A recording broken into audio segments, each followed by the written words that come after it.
Salutare! Numele meu este Andrei și astăzi o să facem un review la o replică de Glock 17 care este gravat în totalitate, prezintă un slide din metal cu gravură, are de asemenea și un sistem GBB și este fabricat de cei de la WE, iar codul său de produs pentru site-ul Octagon este 7313. Această replică prezintă gravură pe toată suprafața, atât pe corpul din polimer, dar și pe manșonul metalic.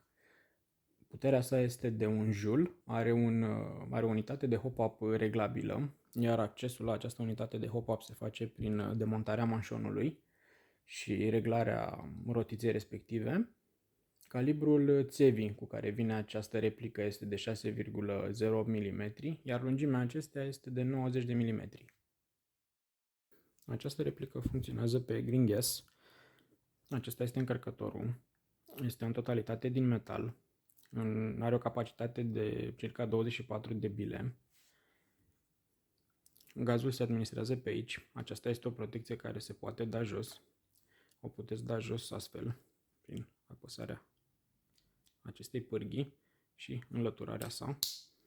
Da? Pentru mentenanță și pentru încărcarea cu gaz. La fel și pentru punerea la loc. Da? Se dă drumul. S-a fixat. Este un încărcător destul de solid. Oferă o greutate decentă. Face ca replica să fie foarte balansată și să se simtă foarte bine în mână. Replica de asemenea prezintă o gravură integrală. Lucrată foarte, foarte frumos. Motivele folosite pentru această gravură sunt florale. Beneficiază, bineînțeles, de faimosul sistem de blocare a trăgaciului de la Glock, acela că atunci când dorim să încărcăm replica, aceasta în prima fază, în cazul în care nu mai aveți bile în magazie, va rămâne cu manșonul în spate pentru a vă da seama că de fapt s-a terminat magazia. Acesta se deblochează foarte simplu apăsând releaserul de aici. Această variantă se vede aici, unde în cazul în care dorim să apăsăm pe exterior, nu o să putem să apăsăm, să mutăm, da? Să scoatem încărcătorul, iar pentru acționarea sa trebuie prins și cu acea piedică după mijloc, această piedică de aici. Fără apăsarea acesteia, acesta nu se duce în spate, cursa nu e completă, iar arma nu trage. Prin apăsarea acestuia, se duce în spate, trage. De asemenea, replica mai are și un sistem de blocare a trăgaciului, care este acesta, iar prin acționarea acestuia către dreapta, către sensul indicat de săgeată, se va bloca efectiv trăgaciul și nu poate fi tras. Apoi, pentru deblocarea trăgaciului, se restabilește poziția inițială a acestuia către partea stângă. Un lucru care este foarte interesant la acest model de replică este faptul că mânerul, pe lângă faptul că este gravat în totalitate, iar această gravură are o calitate fantastică.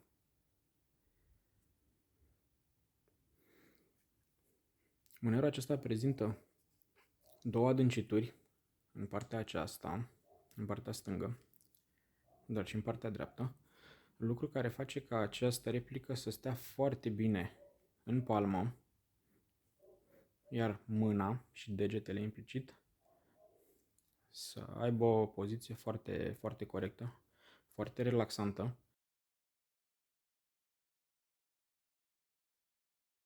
În partea din spate a replicii putem să identificăm cătările care au imprimate pe acestea un punct și o dungă albă pentru a face țintirea mai ușoară. Această replică are de asemenea în partea din față un filet și oferă posibilitatea de montare a unui adaptor.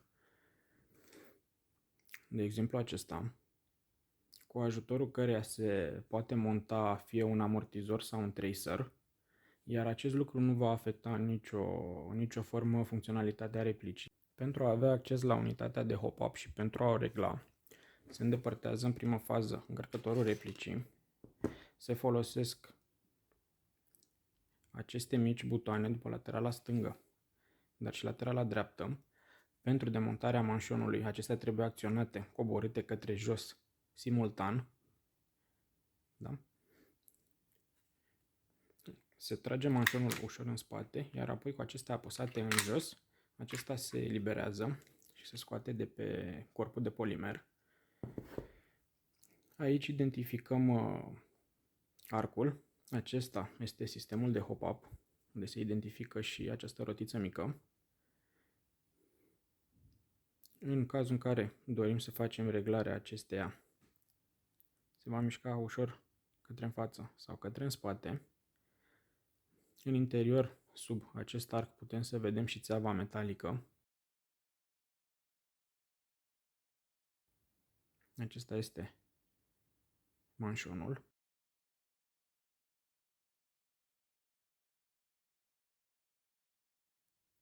Da? Pentru a îl monta la loc pe replică, se urmărește intrarea acestuia pe aceste două canturi de ghidaj. Da? Se pune în această poziție.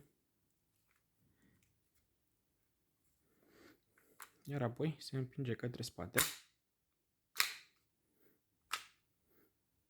Acesta rămânând așa.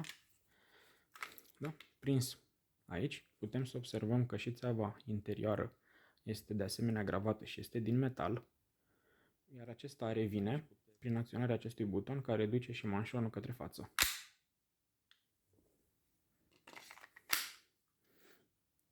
Aceasta este replica Glock 17, celor de la UE, și este o replică foarte comodă, trage foarte, foarte bine, este destul de economă din punct de vedere al consumului de green gas.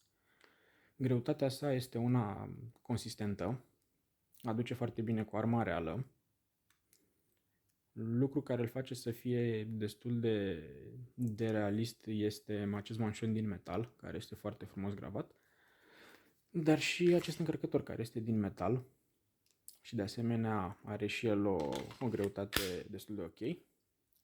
Sunetul pe care îl face acest Glock 17 este unul foarte ok. Reculul este unul decent spre foarte bun. Iar după părerea mea este una din replicile de Glock 17 foarte reușite, care este și foarte arătoasă, arată și foarte bine. Și da, este o replică de colecție și o replică care ar fi bine să fie ținută doar pentru colecție. Putem spune că este adevărată bijuterie. Da? Montarea acestuia în partea din fața replicii, prin înfiletare normală. Da? Acesta este acum montat, iar replica arată așa, cu el montat. Iar în continuare o să montăm un tracer.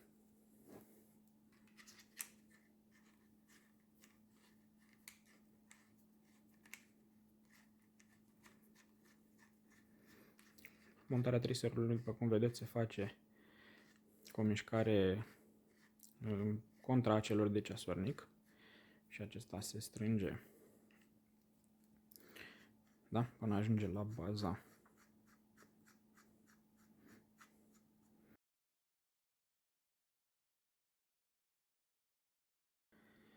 După cum vedeți, acesta nu încurcă cu absolut nimic.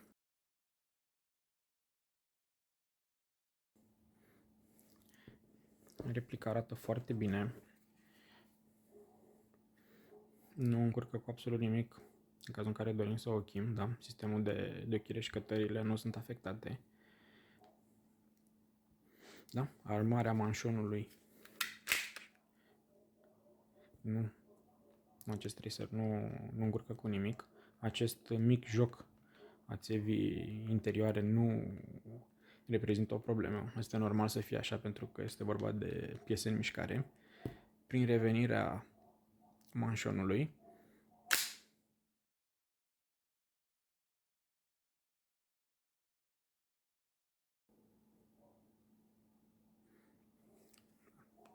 Ambele elemente se găsesc pe site-ul celor de la Octagon. O să găsiți în descriere și codurile de produs pentru acesta, dar și pentru încărcătoare de rezervă în cazul în care aveți nevoie.